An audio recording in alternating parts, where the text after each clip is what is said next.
Assalamualaikum, halo teman-teman, selamat sore. Kaifa halukum?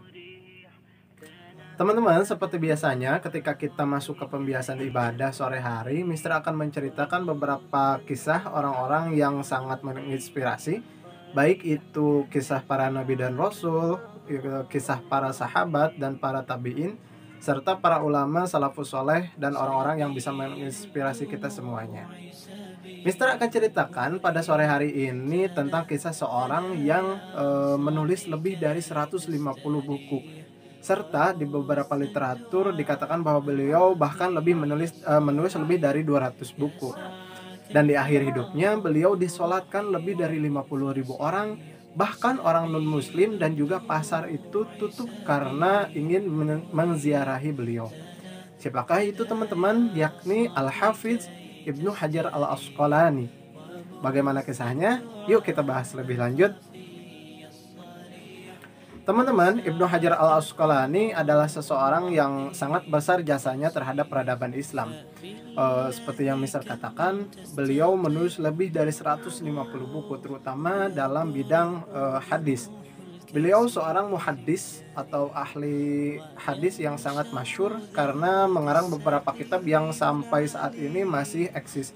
Di antaranya adalah Bulughul Maram dan Fathul Bari li Syarhil Sahih Bukhari, merupakan penjelasan dari kitab Sahih Bukhari yang paling rinci sampai saat ini. Nama asli beliau adalah Syihabuddin Abdul Fadl Ahmad bin Ali bin Muhammad bin Ali bin Mahmud bin Ahmad bin Hajar Al-Kannani Al-Asqalani Al-Misri. Beliau merupakan seseorang yang perawakannya sedang, berkulit putih serta berwajah yang cerah. Giginya itu rapih serta mempunyai janggut yang lebat serta rapih dan berwarna putih. Pada awal kelahirannya, pada waktu kecilnya beliau merupakan seseorang yang yatim. Pada umur 4 tahun beliau sudah ditinggalkan oleh ayahnya, dan bahkan ibunya itu meninggal ketika beliau masih balita, sehingga beliau itu diurus oleh kakak tertuanya. Sebagaimana wasiat ayahnya waktu itu, untuk menitipkan saudara-saudaranya termasuk Ibnu Hajar Al-Asqalani kepada kakaknya yang paling tua yang merupakan saudagar kaya. Ibnu Hajar Al-Asqalani pada waktu kecilnya merupakan anak yang biasa saja, teman-teman. Jadi ketika diajarkan oleh gurunya itu sangat susah sekali untuk menerima pelajaran. Nah, tetapi karena kerajinannya, karena rasa rajinnya serta tidak pantang menyerahnya terhadap menuntut ilmu, maka beliau menjadi seorang yang hafal Al-Quran pada umur 9 tahun.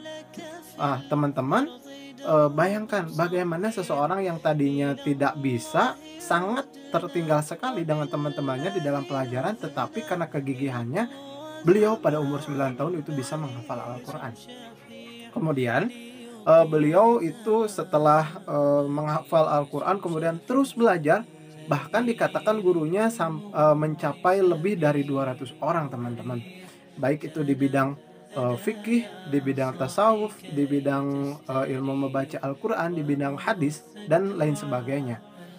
Nah, teman-teman, hal ini menandakan bahwa jangan sampai kita pantang menyerah ketika kita tidak tahu atau tidak bisa untuk belajar satu ilmu. Karena apa? Ibnu Hajar Al-Asqalani saja yang notabene-nya itu seseorang yang kurang daya tangkapnya ketika waktu kecil, itu menjadi seseorang yang pintar karena keuletannya, karena kerajinannya dalam belajar. Dan juga ingat, tidak pantang menyerah loh teman-teman. Kemudian teman-teman, ada suatu kisah yang menarik, di mana ketika itu karena kemasyhurannya beliau menjadi seseorang yang berkecukupan dalam harta. Kemudian beliau menjadi seseorang yang kaya dan lewat kepada atau ke suatu tempat yang pada waktu itu ada seseorang yang miskin serta bukan Islam, itu tiba-tiba berteriak kepada beliau karena beliau menunggangi kuda yang sangat mahal dan diberikan atau dikasih pelana yang sangat empuk atau sangat mahal pada waktu itu. Maka orang miskin tersebut menjawab, "Lebih mulia manakah kau atau nabimu?" Karena beliau tiba-tiba menyerukan sebuah hadis yang berkata, "Ad-dunya sijnul muslimin wa jannatul kafirin." Ibnu Hajar Al-Asqalani tiba-tiba tersenyum saja mendengar kata-kata itu. Beliau mengerti bahwa orang atau gelandangan miskin ini menyindir beliau karena beliau adalah seorang ulama yang sangat kaya dan menunggangi kuda yang sangat gagah serta mewah, dan juga diberikan pelana atau tempat duduk yang sangat empuk dan mahal. Sedangkan orang yang kafir tersebut itu seseorang yang kurang di dalam harta. Bagaimana katanya? Sedangkan Nabi Muhammad sendiri mengatakan bahwa dunia itu adalah penjara bagi orang-orang muslimin. Ibnu Hajar mendengar hal ini tertawa dan menjelaskan dengan kata-kata yang sederhana, teman-teman, bahwa benar sekali bahwa dunia itu adalah penjara bagi orang-orang yang muslim. Karena apa? Ketika seseorang muslim itu bertakwa kepada Allah dan Rasul-Nya, maka kenikmatan yang didapat di akhirat itu akan melebihi kenikmatan yang aku alami saat ini. Yang waktu itu Ibnu Hajar Al-Asqalani sudah berkecukupan dalam harta dan mempunyai tunggangan yang sangat mewah. Sedangkan wa jannatul kafirin, dan surganya orang-orang kafir.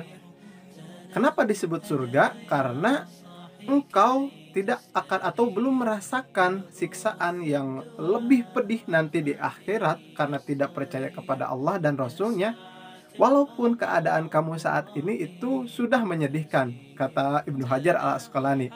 Maka beliau hanya tersenyum sampai berlalu, tidak menghiraukan kembali perkataan gelandangan kafir tersebut. Maka di dalam hati si gelandangan kafir tersebut masih mangkal dan terus menggerutu, teman-teman. Nah, teman-teman, hal ini menandakan bahwa kita sebagai umat Islam atau seorang muslim itu tidak dilarang untuk menjadi seseorang yang kaya. Bahkan Nabi sendiri mengatakan kemiskinan itu akan mendatangkan kepada kejahatan. Nah, teman-teman, kita sebagai orang Islam itu lebih disukai sebagai orang Islam yang kuat dan kaya, sehingga bisa dengan gagah atau bisa dengan berani membela agama kita. Karena dengan kegagahan atau kekuatan kita atau harta kita, maka agama Islam akan semakin kuat. Oke, teman-teman, sekian dari Mister. Tetap jaga kesehatan di masa COVID-19 ini. Mudah-mudahan apa yang Mister sampaikan saat ini menjadi pelajaran untuk kita semua, khususnya untuk diri Mister pribadi, umumnya untuk teman-teman semuanya. Wallahu muwaffiq ila aqwamit thoriq. Wallahu muwaffiq ila aqwamit thoriq. Astaghfirullahalazim li wa lakum. Assalamualaikum warahmatullahi wabarakatuh.